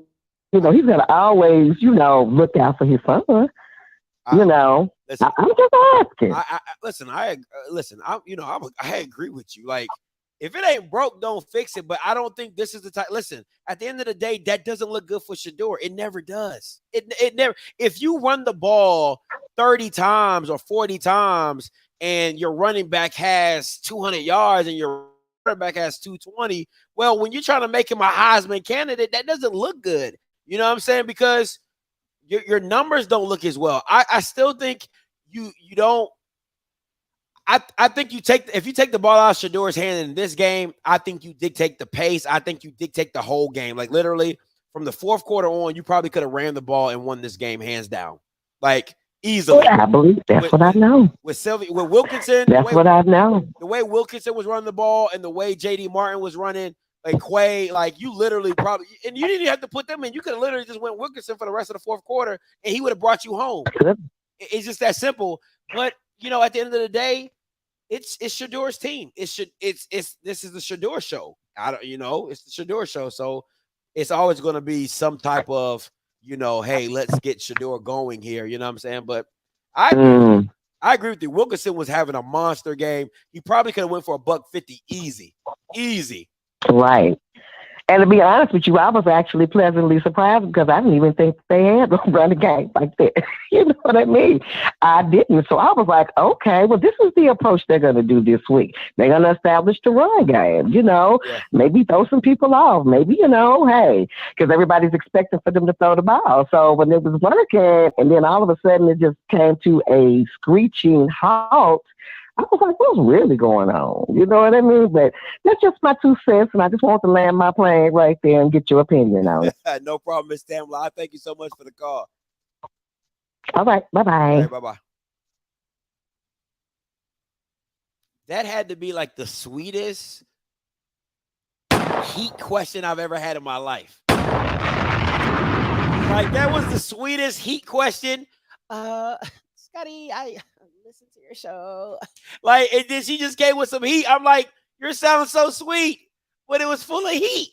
Like, the question was full of nothing but just unadulterated heat. Like, I'm like, God, no. Like, you really trying to get me rocked out here in these streets. All right, last 3 callers, and we're going to get up out of here. All right, 8047. Dre, you're going to be last, okay? Because I know you're going to talk a long time, so I'm going to give you the last call, Dre. So I see you. Just hold out for me. So 8047. 4536 and then 0284. Hey, calling you live. My boy Scotty, what's going on, my friend? What's up, man? Talk to me. What's your name? Where you calling from? Kenny, man. I'm calling from Houston, Texas. Talk to me. H-Town? Hey, man. First and foremost, let's just talk about the terrible stream that was available for the first quarter. It was impossible to find a good stream, man. Facts. It was very difficult until they finally upload their YouTube page stream. So first and foremost, I hate it for everybody that suffered trying to get a quality stream on this call. I know we all did, unfortunately. But on to the game. First and foremost, let's give a salute to the defense. The defense did its thing. Although I would say the secondary was nowhere near as impressive as they were against FAMU, I would say the front seven was really good. They were. The front seven was they brought it, and unfortunately for Eddie George, I mean that offensive line just kind of faltered on him. But of course my third point, it's all about that bend don't break defense that Tennessee State was rocking. Man, I mean, think about it, Scotty. Jackson State had 9 red zone possessions within the 10-yard line. It only got 9 points from those. Listen, bro, I was talking to a scout from the game, and I said, if anybody deserves a day off, it's that defense. They deserve. I don't care when they supposed to go back to practice. Them boys need to have a day off. That was an amazing effort. Absolutely amazing effort. Well, we both know Coach Bart's going to get chewed out, and he's going to be chewing out that team. Anytime you get into the red zone, you expect 6 and then extra 0.7. You expect that. They left 9 possessions with only 9 points. I just can't imagine how the offensive coordinator feels right now for Jackson State. That being said, they also dropped 2 passes, deep ball passes, Kevin Coleman and Dallas Daniels. I mean, they left a lot of points on the field. Jackson State's going to get chewed out for that. But my last point being is, man, I got to tip my hat to Eddie George. Them boys came to play. Them boys, they played tough-nosed football. They were not going to disappoint the fans that were in the crowd like FAMU did last week. They were not going to let themselves be embarrassed. No, and, I was talking to a guy from the tailgate, and he gave me a really, really good perspective. He said, a lot of people have been disrespecting Tennessee State, and, because they're not real flashy. He said, but that's who Eddie George has always been. Eddie George has never been a flashy guy. He's always been a silent assassin. He just puts the work in and, and comes out on top or, comes out with success. He said, and that's how he's teaching this team to do the same thing. We're going to put our head down and we're going to grind it out. And we're not going to be talked about. We're not going to be in the public light. We're not going to do any of that, but we're going to compete. And I think you just have a great team. And I think if you give them that's the kind of coach you give time to. Because you see it coming together. They just got to do something offensively. He got to get a better offensive mind for that Tennessee State team. Because last year they couldn't really do nothing offensively. This year they're not really looking good offensively. So I just need somebody. I don't know. I think Draylon is not. I don't think Draylon is the issue. I just think that they might need a new voice or a new figure at the offensive line position. But go ahead.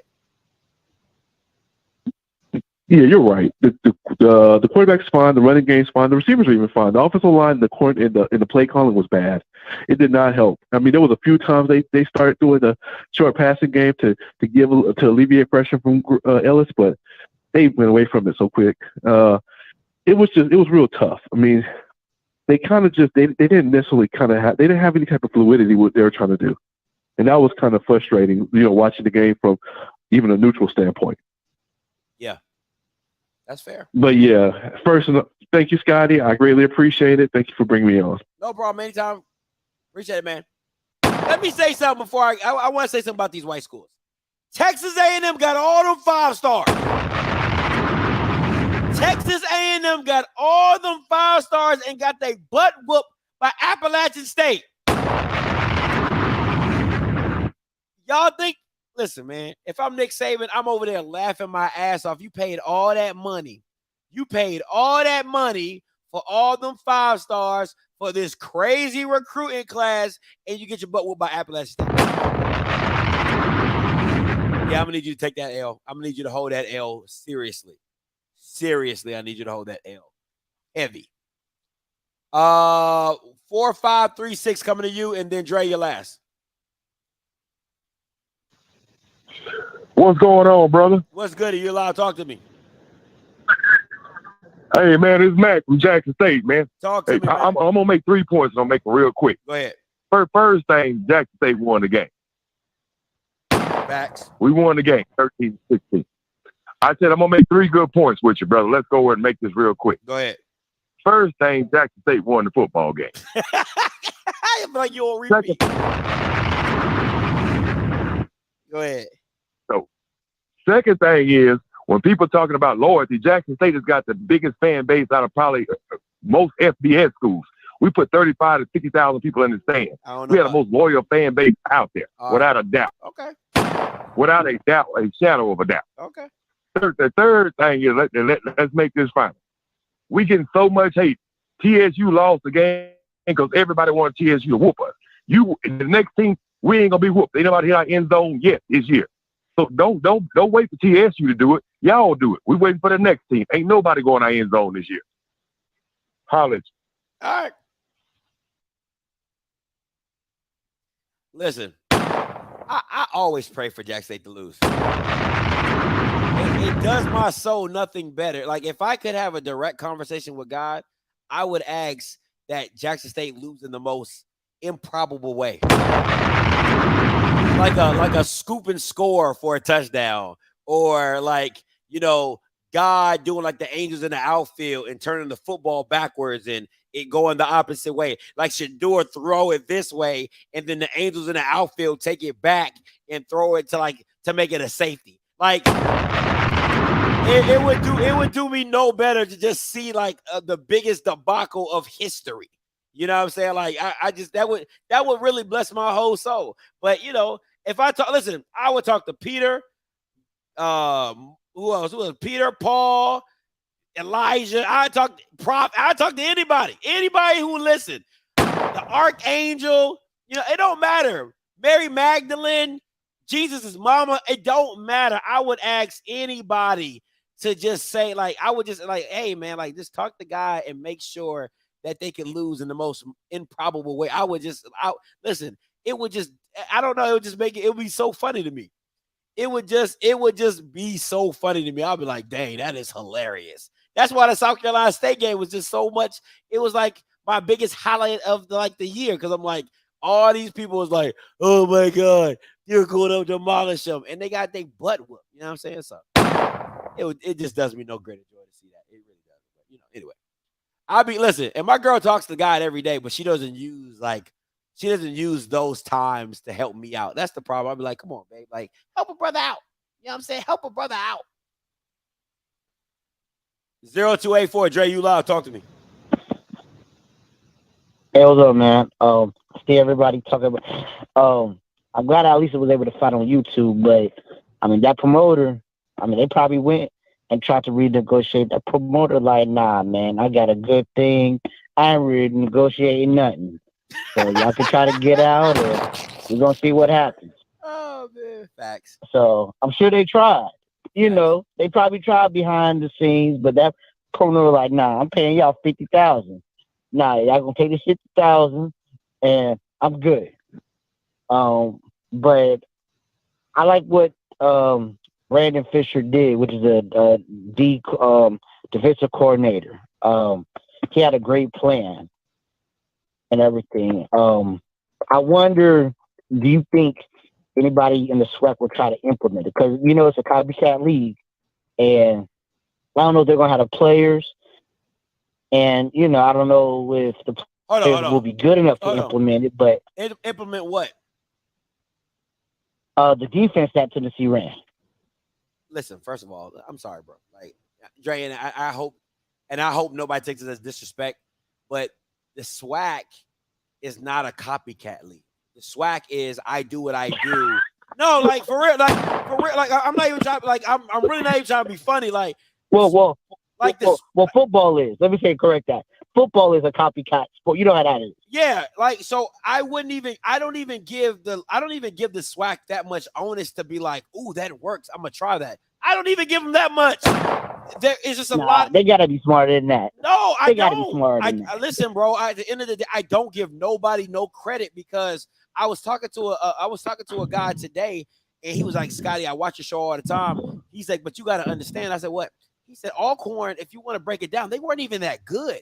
He said when they were going 6 years back to the SWAC championship, he said they were the best of the worst. He said Jackson State sucked, Valley sucked, Alabama State sucked. He was like, it was 1 year they went like 5-5 and went to the SWAC championship. He said that's how bad they were. He said that's how bad the SWAC is, and this is a SWAC graduate. So when you see that, when you see that in the totality, you're like, I don't trust this. Like, you know, like I'm sorry to say it, like, because certain things that just come natural, you should be doing, right? So like if I see certain things, like for me, like when I like offensively, like what I like to do on my free time sometimes, like I'll go watch some schools that I like, or I'll call up some old coaches. I'm like, hey, what's some offensive schemes that you like? You know what I'm saying? And I'll go watch some plays and I'm like, oh, I like that. You know, oh, I like that. You know, and I'll just cut it out for me, just because I like stuff like that. You know what I'm saying? But for me, now I'm like, man, I don't even trust the SWAC to be a copycat league. Like, you can't even do that right. You know what I'm saying? If I'm being honest, I mean, I'm gonna let it. I mean, to me, it makes perfect sense. Like, we know everybody was probably watching this game. Yeah. If I'm a SWAC D coordinator, I'm taking the coach's tape, and I'm looking to see, okay, they got them into, you know, they held them to 16 points. Yeah, some drop passes, but that's part of defense. You don't, you know, whether you got scared, whether you got hit, that's part of that. I'm absolutely looking to see, okay, what can I implement to sit there and be like, okay, can my players run this? You know, are they smart enough to run this? Do they have the ability to, you know what I'm saying? Like, It makes sense, though. You know what? If I'm being honest, though, it's like some things you can, like, okay, thank you, God. Like me, right? A lot of people copy what I do, but you can't be me. You know what I'm saying? Like, you can copy my show style. You can copy my questions. You can copy my watch party. You can copy my call-in shows, but you can't copy me. Because but that goes back to what you're saying with talent. You can copy the scheme. You can copy where they put the players, but you can't copy that they got Travis Hunter. You can't copy that they got Aubrey Miller. You can't copy that they got Zay and Cam and all that. You can't copy that. You know what I'm saying? It's two different monsters. We not in the same league. Yeah. Yeah, because I mean, they like I said, they, you know, and also, you know, can't copy Eddie George, who has 14, 15 years of playing in the NFL. You know what I'm saying? So Brandon Fisher been around the NFL all his life. Can't copy that. But, you know, Grambling better come for, and I totally agree with you. Kind of the same saying I gave Manor. Offense is your thing, and I need you to put points. There's no difference if you was a head coach, you're an offensive guy. I expect you to be able to put up points. Yeah. Don't come up there with a goose egg. Yeah. I just don't. You can't. Listen. I get it. Jackson State has all the talent in the world. I'm just sorry, bro. I'm sorry. Like I'll give you this. If Grambling has a good showing and like there was possibility of scoring a touchdown, but like the players dropped the ball and things like that, I'm like, all right, he was doing his thing, but the players didn't make the plays. I get it. But if it just looked like what it looked like against Arkansas State, you need to be gone. You need to be gone. Yeah. I mean, because that's what made it so bad with FAMU. Billy's an offensive guy. Yeah. He's an offensive guy. And he couldn't put up. But in 2 years, they haven't been in the end zone. That's bad. Listen, I'm sorry, bro. Yeah, absolutely. But hey, Dre, as always, man, I appreciate the call. I appreciate it. All right, boy. You didn't want to talk about them Aggies, though. How they got beat. Absolutely. But he have to be better in space, though. He will have to be better in space, though. But if Cam was 6'2", dog. If Cam was 6'2", he would be at Texas A&M. If Cam was 6'2", he would be at Georgia. Like Cam is a walking tackle machine by itself. Probably the best in the box safety in the SWAT. In the box safety, absolutely, yeah. I'll give it to you. I love Cam. I love Cam's game. I love everything about Cam. Quince, go ahead. Come on, call in, Q, before I get up out of here. I know you're calling from Kuwait.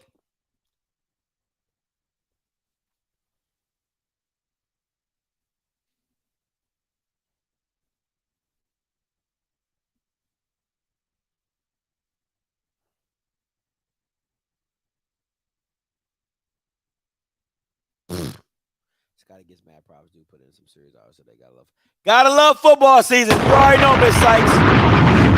All right, somebody else called in and took your spot, Q. I'm gonna take them because since they called in and took your spot. Oh, never mind. They dipped out, so even better for me. All right, guys, listen, I appreciate everything. I'm gonna have a long drive tomorrow. We are headed back to Atlanta, so pray for me. All right, pray for me because Monday I got the Afterglow show. I'm gonna come off the road. I still gotta watch film. All right, I'm not traveling this weekend. Let me just tell you that right now. I ain't going to Grambling. I ain't doing it. All right.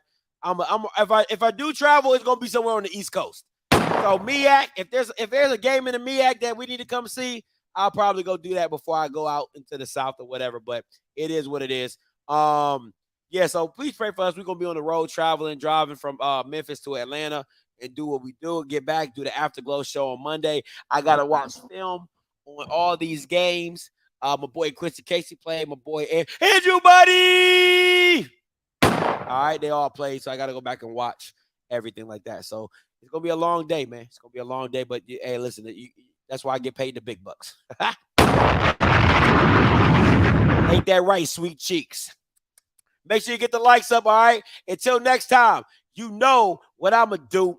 I'm going to holler. God bless.